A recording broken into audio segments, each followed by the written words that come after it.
মাকে গলায় দড়ি পেঁচিয়ে খুন করে দলিল নিয়ে পালাতে গিয়ে প্রতিবেশীদের হাতে ধরা পড়েছেন ছেলে। ঘটনাকে কেন্দ্র করে উত্তেজনা ছড়িয়েছে শিলিগুড়ির দুর্গাদাস কলোনিতে। জানা গিয়েছে, ষাটোর্ধ্ব মঞ্জু মহন্ত মানসিক ভারসাম্যহীন। প্রতিবেশীদের অভিযোগ, বড় ছেলে শ্রীকৃষ্ণ মহন্ত ওরফে পাপায় মাদকাসক্ত। দীর্ঘদিন ধরে বাড়ি বিক্রি করা নিয়ে অশান্তি চলছিল। মায়ের ওপর অত্যাচার চালাতেন। শুক্রবার দুপুরে বাড়ি বিক্রি নিয়ে অশান্তি উঠে চরমে। অভিযোগ, তখনই মাকে গলায় দড়ির ফাঁস দিয়ে শ্বাসরোধ করে খুন করে পাপায়। এরপর বাড়ির দলিল নিয়ে পালাতে যান তিনি। তখনই প্রতিবেশীরা তাকে ধরে ফেলেন। এরপর পুলিশ গিয়ে অভিযুক্তকে আটক করে।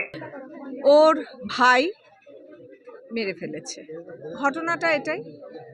আমি তখন স্কুলে ছিলাম, আমার ঠিক তখন 2টো বাজেনি, 1 মিনিট বাকি, তখন ফোন আসে এরকম একটা ঘটনা। সাথে সাথে আমি শিলিগুড়ি থানায় ফোন করি, সাথে সাথে আইসি স্টেপ নিয়ে পুলিশ পাঠায়। যা বোঝা যাচ্ছে যে সম্পত্তির জন্যেই এই ও মানে ছেলেটি তার মাকে মেরে ফেলেছে।